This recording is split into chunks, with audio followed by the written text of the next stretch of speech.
Hello ನಮಸ್ಕಾರ. ಈ ಮಾಧ್ಯಮದ ಪತ್ರಿಕೆಲ್ಲರಿಗೂ Mysuru district sports karate association ಪರವಾಗಿ ವೈಯಕ್ತಿಕವಾಗಿ ನಮ್ಮೆಲ್ಲರಿಗೂ ಧನ್ಯವಾದಗಳನ್ನು ಸಲ್ಲಿಸ್ತೇನೆ. ಈ ಪತ್ರಿಕಾಗೋಷ್ಠಿ ನಡೆಸುವ ಉದ್ದೇಶ ಏನೆಂದರೆ, ಕಳೆದ ವರ್ಷ ನಮ್ಮ Mysuru district karate association sports ಕರಾಟೆನ ಉದ್ಘಾಟನೆ ಆಯಿತು. ಕಳೆದ ಬಾರಿ ಕೂಡ ಒಂದು ರಾಜ್ಯ ಮಟ್ಟದ ದಸರಾ ನವರಾತ್ರಿ ಪ್ರಯುಕ್ತ ಒಂದು ದಸರಾ ಕಾರ್ಯಕ್ರಮವನ್ನು ಆಯೋಜಿಸಿದ್ದು, ಈ ಬಾರಿ ಕೂಡ 2ನೇ ಬಾರಿಗೆ ಅಸೋಸಿಯೇಷನ್ ಪರವಾಗಿ ನಾವು Mysuru district sports karate team ನಮ್ಮ ದಸರಾ ಫೆಸ್ಟಿವಲ್ ಪ್ರಯುಕ್ತ ನಮ್ಮ ವಿದ್ಯಾರ್ಥಿಗಳಿಗೆ ಒಂದು ನವರಾತ್ರಿ ಹಬ್ಬದ ಪ್ರಯುಕ್ತ ರಾಜ್ಯ ಮಟ್ಟದ ಒಂದು ಕರಾಟೆ ಪಂದ್ಯವನ್ನು ಏರ್ಪಡಿಸಿದ್ದೇವೆ. 7ನೇ ವರ್ಜನ್ ಚರ್ಚ್ ಹಾಲ್ ಬನ್ನಿ ಮಂಟಪ LIC ಬಿಲ್ಡಿಂಗ್ ಪಕ್ಕ ಆಯೋಜನೆ ಮಾಡಿದ್ದೇವೆ. ಈ ಕಾರ್ಯಕ್ರಮಕ್ಕೆ ಮತ್ತು ಹಿಳಿಯ ಆಳ್ವಾರ್ ಸ್ವಾಮೀಜಿಗಳು ದಿವ್ಯ ಸಾನ್ನಿಧ್ಯವನ್ನು ವಹಿಸಲಿದ್ದಾರೆ. ಮತ್ತು ಜಯಪ್ರಕಾಶ್ ಸರ್ ಅವರು ಮಿನಿಸ್ಟರ್ ಆಫ್ ಡಿಫೆನ್ಸ್ ಅವರು ಕೂಡ ಇಲ್ಲಿಗೆ ಭಾಗವಹಿಸ್ತಾರೆ. ಮತ್ತು ತದನಂತರ ಮುಖ್ಯ ಅತಿಥಿಗಳಾಗಿ ಲಕ್ಷ್ಮೀಕಾಂತ್ ಕೆ ತಳವಾರ್ ಸರ್ ಅವರು, ಸರ್ಕಲ್ ಇನ್ಸ್ಪೆಕ್ಟರ್ ಆಫ್ ಪೊಲೀಸ್ ಇನ್ನಾರ್ ಪೊಲೀಸ್ ಠಾಣೆ, ಅವರು ಕೂಡ ಭಾಗವಹಿಸ್ತಾ ಇದ್ದಾರೆ.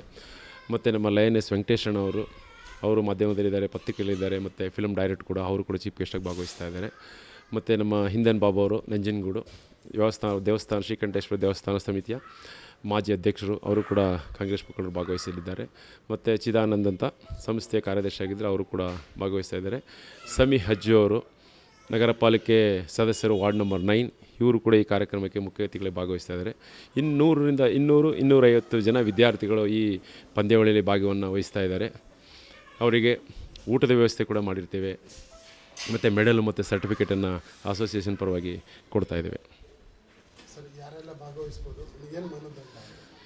ಇಲ್ಲಿ 6 ವರ್ಷ ಮೇಲ್ಪಟ್ಟ ವಿದ್ಯಾರ್ಥಿಗಳಿಂದ 25 ವರ್ಷ ಒಳಗಿನ ಮತ್ತು ಹುಡುಗರು ಮತ್ತು ಹುಡುಗಿಯರು ಮತ್ತು ಮಹಿಳೆಯರು ಮತ್ತು ವುಮೆನ್ಸ್ ಎಲ್ಲರೂ ಪುರುಷರು ಭಾಗವಹಿಸ್ಬೋದು. ನಾಮಿನಲ್ಗೆ ಒಂದು ಎಂಟ್ರಿ ಫೀಸನ್ನು ಮಾಡಿರ್ತೇವೆ. ಅಲ್ಲಿ ಒಂದು ರಿಜಿಸ್ಟ್ರೇಷನ್ ಆಗುತ್ತೆ. ಕಳೆದ ಎಲ್ಲ ಕರಾಟೆ ಮಾಸ್ಟರ್ಗಳು ಅವರವರ ವಿದ್ಯಾರ್ಥಿಗಳನ್ನ ಅಲ್ಲೇ ಅವರು ಟೀಮ್ ಕೋಆರ್ಡಿನೇಟ್ ಮಾಡಿಕೊಂಡು ಅವರು ಅಲ್ಲಿಗೆ ತರ್ತಾರೆ. ಈ ಕಾಂಟ್ಯಾಕ್ಟ್ ಮಾಡೋದಕ್ಕೆ 9945914526 ಮೈಸೂರು ಡಿಸ್ಟ್ರಿಕ್ಟ್ ಸ್ಪೋರ್ಟ್ಸ್ ಕರಾಟೆ ಸಂಘದ ಅಧ್ಯಕ್ಷರು ರಾಂಬೋಕರ್ ನಾನು.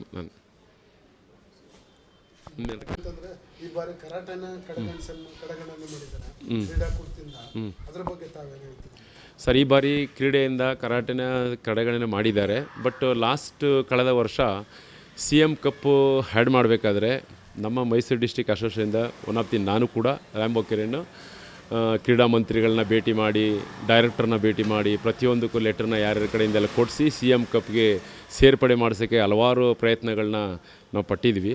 ಈ ಸರಿ ಕೆಲವು ಸರಿ ಆಗಲಿಲ್ಲ. ಕರಾಟೆ ಅಸೋಸಿಯೇಷನ್ಗಳು ಸ್ವಲ್ಪ ಗೊಂದಲ ಇರೋದ್ರಿಂದ ಯಾವುದೋ ಪೂರಕವಾಗಿ ಒಮ್ಮತದಿಂದ ಹೋಗಿ ಅಲ್ಲಿ ಪ್ರೆಸೆಂಟ್ ಮಾಡೋಕ್ಕಾಗಲಿಲ್ಲ. ಸೊ ಹಾಗಾಗಿ ದಸರಾ ಮತ್ತು CM BC ಮತ್ತು ಯಾವುದೋ ಅಧಿಕಾರಿಗಳನ್ನ ಭೇಟಿ ಮಾಡೋಕ್ಕಾಗಲಿಲ್ಲ. ಸೊ ಅದರಲ್ಲಿ ಗೌರ್ಮೆಂಟು ಅನುದಾನಗಳು ಬಿಡುಗಡೆ ಮಾಡೋಕ್ಕಿಂತ ಹೆಚ್ಚಾಗಿ ಕರಾಟೆ ಸಂಸ್ಥೆಗಳು ಅದಕ್ಕೆ ಕರೆಕ್ಟಾಗಿ ಅವ್ರವ್ರದ್ದೇ ಆದ ಒಂದು ಇದರಲ್ಲಿ ಮಾಡ್ಕೋಗೋದ್ರಿಂದ ಅಲ್ಲಿಗೆ ಹೋಗಿ ಪ್ರೆಸರ್ ಮಾಡೋಕ್ಕೆ ಸರಿ ಸಾಧ್ಯ ಆಗಲಿಲ್ಲ. ಸಂಘಟನೆಗಳಲ್ಲೇ ವಿರೋಧ ಇರೋದ್ರಿಂದ ಈ ಥರ ಆಗ್ತಾ ಇದೆ. ಯಾಕೆಂತಂದರೆ 2-3 ಸಂಘಟನೆಗಳು ಪರಸ್ಪರ ನಮ್ಗೆ ಅವಕಾಶ ಕೊಡಿ, ಅದೇನಾದರೂ ಇಲ್ಲ. ಈ ಕರಾಟೆ ಸಂಘಗಳು 2 ಇದೆ, ಒಪ್ಕೋತೀನಿ ಅದನ್ನು. ಕಳೆದ ಬಾರಿ 15 ವರ್ಷಗಳಿಂದ ಒಂದು ಅಸೋಸಿಯೇಷನ್ ಇದೆ, ಬಟ್ ಅವರು ಅದು ನಡೆಸ್ಕೊಂಡು ಹೋಗ್ತಾರೆ. ಅದೆಲ್ಲ ಸೀನಿಯರ್ಸ್ ಇದ್ದಾರೆ. ಸೊ ಕಳೆದ ವರ್ಷದಿಂದ ನಾವು ಮಾಡಿದ್ದೀವಿ. ನಾವು ಒಂದು ಯುವಕರು, ಈಗ ನೆಕ್ಸ್ಟ್ ಜನ್ರೇಷನ್ ಬರ್ತಕ್ಕಂಥ ಯುವಕರು, ಕೆಲವರು ಎಲ್ರಿಗೂ ಅವಕಾಶಗಳು ಬೇಕಾಗ್ತದೆ. ಎಲ್ಲ ಸೀನಿಯರು ಎಲ್ಲದಕ್ಕೂ ನಾನಿದ್ದೀವಿ, ಎಲ್ಲದಕ್ಕೂ ನಾವೇ ಅಂತಿರ್ತಾರೆ. ಕೆಲವು ಹಿಂದೆ ಬರ್ತಕ್ಕಂಥ ನಾವು ಒಂದು 20 ವರ್ಷ 30 ವರ್ಷ ಈ ಕರಾಟೆ ಫೀಲ್ಡನ್ನು ಕಳ್ಕೊಂಡು ಬಂದಿರ್ತೀವಿ.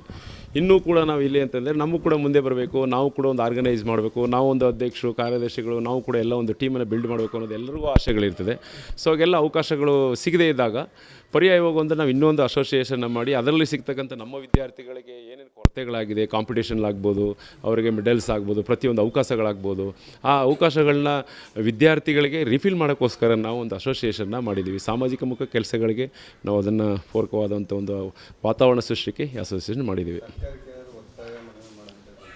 ಸರ್ಕಾರಕ್ಕೆ ಒತ್ತಾಯ ಮನವಿ ಮಾಡೋದೇನಂತಂದರೆ, ಪ್ರಪಂಚದಲ್ಲಿ ಕರಾಟೆ ಒಲಿಂಪಿಕ್ ಜಾಯ್ನ್ ಆಗಿದೆ, ಅಲ್ಲಿ ಕರಾಟೆ ತಗೊಂಡಿದ್ದಾರೆ. ಬಟ್ ಇಂಡಿಯಾದಲ್ಲಿ ಆದಷ್ಟು ಗೌರ್ನಮೆಂಟ್ಗಳು ಕೇಂದ್ರ ಸರ್ಕಾರ ಆಗ್ಬೋದು, ರಾಜ್ಯ ಸರ್ಕಾರ ಆಗ್ಬೋದು, ಕ್ರೀಡೆ ಎಲ್ಲ ಕ್ರೀಡೆಗಳಿಗೆ ಬೇರೆ ಕ್ರೀಡೆಗಳಿಗೆ ಆದ್ಯತೆ ಕೊಡ್ತಾರೆ.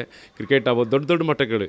ಈ ಕರಾಟೆ ಈಗ ದೇಶದಲ್ಲಿ ನಡ್ತಕ್ಕಂಥ ದೌರ್ಜನ್ಯ, ಹೆಣ್ಣು ಮಕ್ಕಳ ಮೇಲೆ ಆಗ್ತಕ್ಕಂಥ ದೌರ್ಜನ್ಯಗೆ ಒಂದು ಪೂರಕವಾದ ಒಂದು ವಾತಾವರಣ ಸೃಷ್ಟಿ ಮಾಡಬೇಕು ಅಂದರೆ, ಹೆಣ್ಣು ತಾವು ಸ್ವತಂತ್ರವಾಗಿ ರಕ್ಷಣೆ ಮಾಡ್ಕೋಬೇಕು ಅಂದರೆ ಒಂದು ಮಾರ್ಷಲ್ ಆರ್ಟ್ಸನ್ನ ತರಬೇತಿಯನ್ನು ಮುಖ್ಯವಾಗಿ ಕಲಿಬೇಕಾಗುತ್ತೆ ಹೆಣ್ಣುಮಕ್ಕಳು, ತನ್ನನ್ನು ತಾನು ರಕ್ಷಣೆ ಮಾಡ್ಕೊಳ್ಳೋದು. ಆ ಒಂದು ನಿಟ್ಟಿನಲ್ಲಾದ್ರೂ ನಮ್ಮ ಒಂದು ಕರಾಟೆ ಕ್ರೀಡೆಗೆ ಗೌರ್ಮೆಂಟ್ ಸರ್ಕಾರಗಳು ಒಂದು ಅನುದಾನ ಬಿಡುಗಡೆ ಮಾಡೋದಾಗ್ಬೋದು, ಮತ್ತು ಒಂದು ಹಲಕ್ ಮಾಡೋದಾಗ್ಬೋದು, ಒಂದು ಯಾವುದು ಸರ್ಕಾರ ಎಲ್ಲ ಕ್ರೀಡೇತರ ಚಟುವಟಿಕೆಗಳಿಗೆ ಯಾವ ಥರ ಅನುದಾನಗಳಾಗ್ಬೋದು ಬಿಡುಗಡೆ ಮಾಡ್ತಾರೆ. ಕರಾಟೆನ ಒಂದು ಗಮನದಲ್ಲಿಟ್ಕೊಂಡು ಕರಾಟೆಗೆ ಒಂದು ಅವಕಾಶ ಕೊಟ್ಟರೆ ಎಷ್ಟು ಬೇರೆ ಕ್ರೀಡೆಗಳಲ್ಲಿ ಮೆಡಲನ್ನು ತರ್ತಾರೆ, ಅದು ಹೆಚ್ಚಿನ ಸಂಖ್ಯೆಯಲ್ಲಿ ಕರಾಟೆಯಲ್ಲಿ ತರ್ಬೋದು ಅಂತ ನಮ್ಮೊಂದು ಭಾವನೆಯಿಂದ ಹೇಳೋಕ್ಕೆ ಇಷ್ಟಪಡ್ತೇನೆ. ನನ್ನ ಹೆಸರು ರ್ಯಾಂಬೋ ಕಿರಣ್ ಅಂತ.